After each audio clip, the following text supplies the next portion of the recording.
Remember, it was so juxtaposition because he'd run girls, but then he was really soft with his mistress, and she kind of had him by the balls. What's the Italian mistress word? Gumar. Yeah, so he had a gumar, and he really fell for her, and she ran him, which is weird for when you think of what a gumar is. She's being the one run, and she's like, I'm topping from the bottom, boo-boo. She was very Lady Macbeth kind of moment. Very Lady Macbeth. The Sopranos was one of those shows where it's like smart guys like it and dumb guys like it, but for different reasons. Why? Because it's why do smart people like it? That's an interesting way to say something. Because it has that whole kind of like, it's supposed to be more, criminals are dumb. Criminals are just kind of big dumb mooks.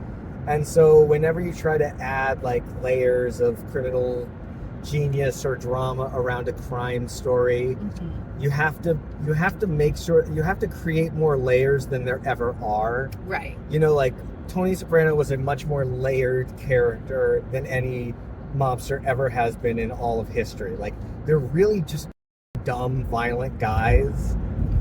And to make it interesting, you have to kind of suggest that there's more there than is there.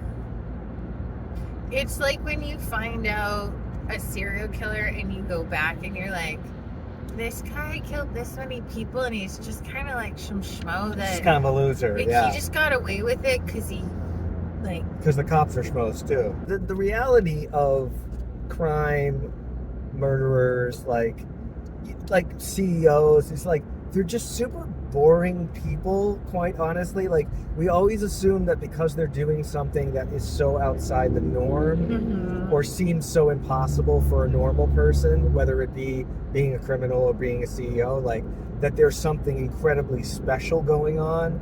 But the reality is generally, just ruthlessness. Like, being ruthless is a really uncommon skill. There's a whole bunch of movies and TV shows which are meant to be clever, but stupid people like them for the wrong reasons. Like, people watch American Psycho and they're like, oh, I want to be like Christian Bale, like cheering for the psycho. What? We all, this is the thing, in modern life, we all operate our own reality distortion fields. Like, we all engage in institutions and objects that are bloody. Like, you just can't exist in modern society without blood on your hands. And whether you choose to admit that or not, it's kind of like just different degrees of delusion. Like, yeah, the lady who's got the fake marriage to the serial killer is delusional about what he's done. But it's no more or less outside of the category of us being delusional where all our phones and our food comes from. Like, there's blood on everything. Like, and we just ignore it. You don't see the difference with that. There's a huge difference, but it's under the same category. Like, one is far more intense. Okay. But categorically, it's not different. That spectrum is as big as the Grand Canyon. Yes, I would completely. And they're all mentally ill. Like, ultimately, you're like, you would have to. How can the crazy person do the crazy thing? And it's like, you just answered your own question. Okay, so the answer is basically, even if trauma, mental illness. Exactly. And that's how someone could do that. Yeah, it's like when the person's like, "Oh, I'm a Snape wife," and you're like, "How do you think that an imaginary character from a book has married you?" I'm like, well, you're mentally ill. Like, what is a Snape wife? It's a thing on the internet or in different communities where women believe that the character in Harry Potter, the Alan Rickman guy, like... Oh, yes, I know. You know him, right? That he's him. Actually real, exists in another universe, and that in your dreams you can interact with him, and they call themselves Snape wives. Hold up.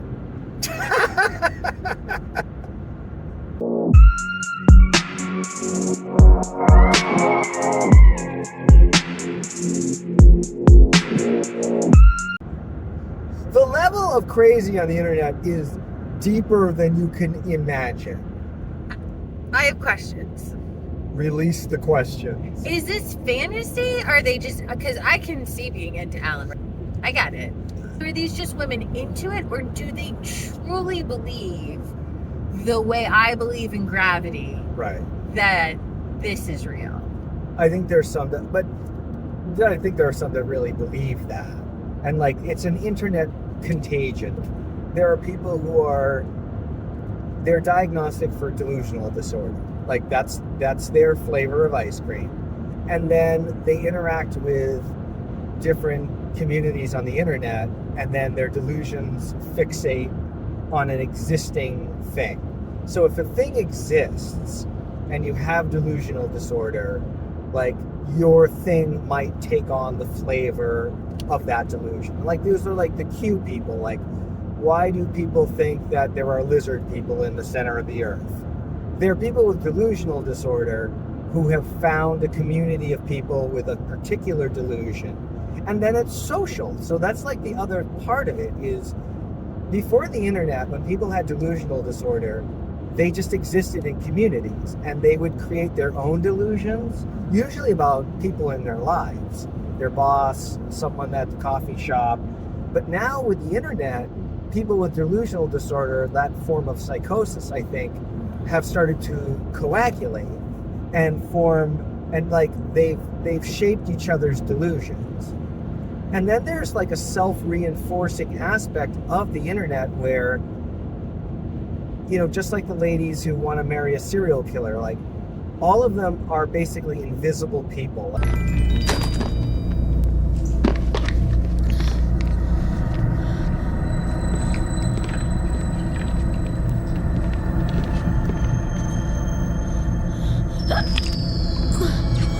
Like they're a secretary in a company and no one's ever seen them before. They marry the serial killer, and the local news is showing up on their door asking them questions. They exist now. Like there is an attentional economy where the harder you double down on something that's crazy, the more attention you get for it. And I think a lot of people who feel invisible will keep doubling down in communities of delusion until they're like, well, now I'm a member of this community. Now I'm a founder, or I'm well known in this community. Now people outside of my community are noticing me, even if it's detrimental, even if they're like, you're crazy. Right. They're like, but I'm not invisible anymore.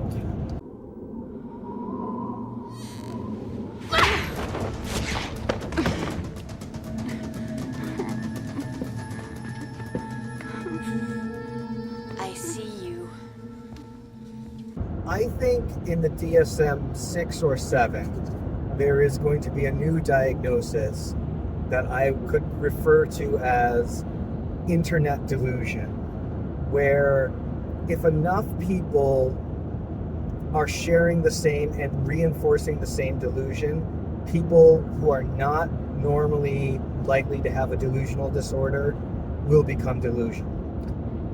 I think that's a new mental health issue that's developed around the internet. But people will get deeper and deeper and deeper into these communities. And the odd thing is they are reinforced each time they double down. True. They might be shunned in their IRL world, but they are praised in their internet community for being dedicated to the collective delusion. If you were seeking fame, infamy, popularity, whatever word you want to use for it, and every time you said something crazy, you got more media coverage, and the equation was, the crazier it was, the more coverage you got. Exactly. That would be a reinforcement so large, it would feed it. So it really, there's such a hazy line between a logical, what we wouldn't consider mentally ill person could go through something and be so caught up in a life and do that. So a quote unquote normal person could, in an extreme life circumstance or infamy, like you get your, you were a secretary and then everyone knows your name. in an instant. Right. You know, no one knew who Monica Lewinsky was the day before. No. And that and whatever it's for, just the immediateness of, I mean, think of yourself in a small workplace or your high school, and a real or fake rumor goes out that is the most embarrassing thing you can think of, and Right. your whole high school found out. Now your high school is 20 million people. Like, why wouldn't you literally force yourself to believe something if you had that much incentive to believe it? And this is the You're brainwashing yourself. Yeah, exactly. Yeah.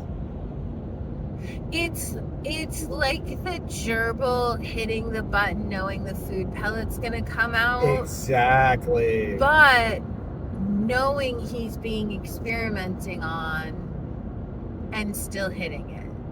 Because he still gets a pellet. As long as those pellets keep dropping, it doesn't matter how true or, because we're not a logical species, we're not rational. We use our reason to justify the thing that we want to be true. Like, we have our confirmation bias. We start off with our conclusion and we work backwards with our logic. And we look at other people and we're like, how could you believe in, Jewish space lasers? And it's like, because every time I say Jewish space lasers, I get a pellet. And when I say, they don't control the media or there are no lizard people, I get no pellets and I get ignored. So is there even distinguishing anymore mental illness from societal craze? I think we are moving, because of the internet and because of the death of expertise, we are moving into a post-fact world. Where we react on feelings and emotions and not on logic. Welcome to my world, people. Yes, and where facts are irrelevant. I'm so sorry. This is the downfall of man. My bad. The hilarious thing is the promise of the internet was it was something that was going to spread knowledge to everyone. But it's made everyone stupider. Because now we can't trust facts. We can't even agree on what a fact is. And if you can't even agree on whether the earth is round or flat anymore, like, how are you going to even have a discussion with somebody or figure out how to live with them? You know, it just struck my brain. The inventing of the printing press is argued, which I agree, up until maybe this thought, one of the greatest inventions man has ever made. It has given us everything. And I understand the argument for IT because the advancements are so much. Right. But we would have that if we didn't have the printing press. So Right. I'm tying it all together. But also, it could be the downfall of our society. Because if you think of now, we have, because of the printing press, and how I can say there are lizard babies and space lasers. Right. Or anything else, and have people take a gun into a pizza shop because a few people said it was X. Or storm the Capitol, or like... Insert a million other examples. It was our greatest invention and our downfall. It's not the dissemination of information. It's actually the publishing costs. In 3,000 years ago, if you wanted to publish information, i.e. record it and let it go down through history, you would literally need to write it on papyrus or carve it into stone. And the cost of publishing was excessively high. Because not only that, but the only people who knew how to read and write were scribes. 10% of the population. Less than 1%. Oh, okay. So less than 1% with the ability to even get to do this. Right. Then go do it. Go ahead. Exactly. And then the cost of publishing was high until the printing press. Like all through the Middle Ages, the only things that were really recorded or copied were scripture, because the only ones who knew how to write were the monks that lived at the abbeys. Like, they were scribes, and one of the things that happened in the Middle Ages was the church was like, hey, to the, whatever the leader of an area was. The church was like, hey girl, hey, prince of whatever, king of whatever, like, you're just a warlord. Like, you don't know how to write or read, but how are you going to track your lands? Who owns what? How many bushels of this or that? Like, do you know what we have here at the Catholic Church? We have this abbey. This abbey is filled with scribes. They can write anything you want down. They can keep your records. They can, and you get to dictate the record. Exactly. You get to write the history. They'll write it down for you. So they were incredibly valuable. But were they the first fake news? They were the first fake news. If you were the king of someplace, like, you paid for the abbey's costs and you gave the Catholic Church money for access to publishing. And it's like, all right, write down what happened at the Battle of Jobob as me having a glorious one-on-one fight with my enemy, not me sneaking into his tent at night and cutting his throat and having sex with his wife. Like, leave that part out. And give me big muscles. Give me a giant cock, and, like, I chopped everyone's head off with my mighty... You went right to the dick. Exactly. I went muscles, you went dick. That's telling. Every king wants to be like... Every king does want a big dick. Record in history that I was the toughest, the biggest cocked, the smartest, the most handsome. All through the Middle Ages, publishing costs were incredibly high because you had to literally copy things by hand. If you wanted 10 copies of the Bible, you had to pay an abbey basically 3 years to get you 10 copies of something. Paper was worth more than gold. Once the printing press came out, you could make 1,000 copies of the Bible, and you didn't even need to know how to write. Like, you could train a printing guy to set it all up and pull the switch. Is that how you do it? You pull the switch like that? I think it was actually a crank. You pulled, you cranked. That's all the sports celebrating is just pulling the switch. So publishing became incredibly cheap. So now you can publish... How dare you call them cheap? Cheap. But then... But then... Yes. And there's a great book by Clive Barker. Of course there's a great book that you're referencing. There's a great book on any topic. Any topic we talk about, he'll talk a book. 14 books he's read about. You are the most well-versed on the most random things, but because you read more than anyone I know. I don't read anymore. The internet has destroyed... The internet, like, I just do YouTube now the last couple years because it's destroyed my attention. Now we've ruined him, but before the internet ruined him, he was wicked smart.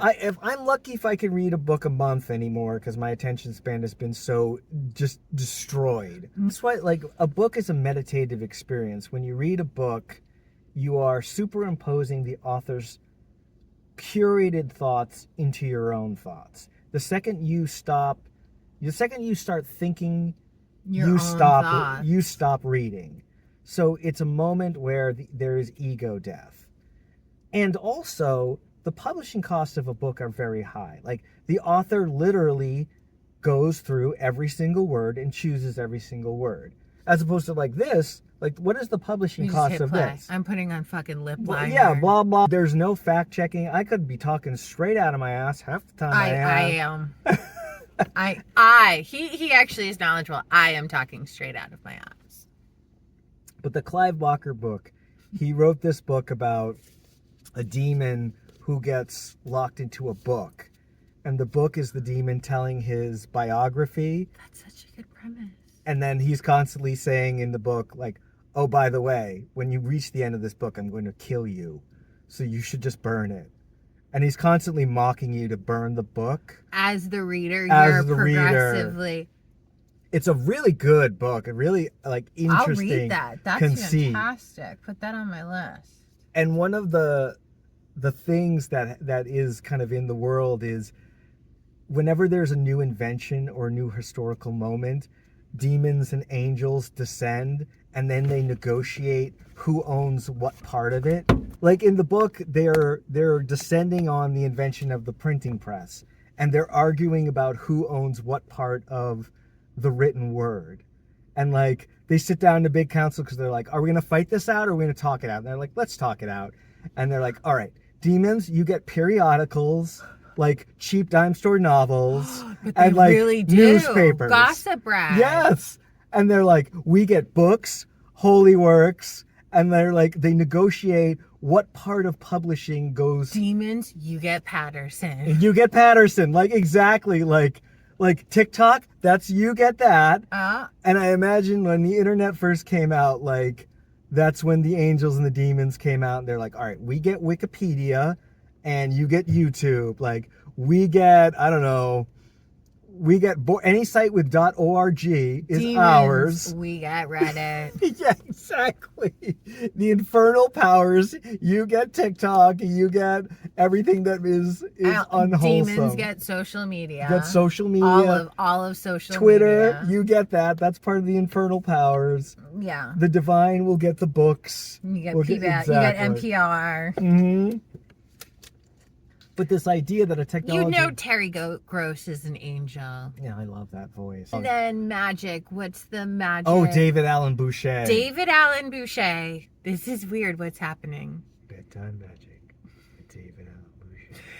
Okay, so you know how I'm a sapiosexual? Mm-hmm. There must be a term for I am definitely aroused by audio stimulation. But Jeremy Irons... David Allen Boucher. Yeah. I'm not gay, but Terry Gross. Terry Gross has a...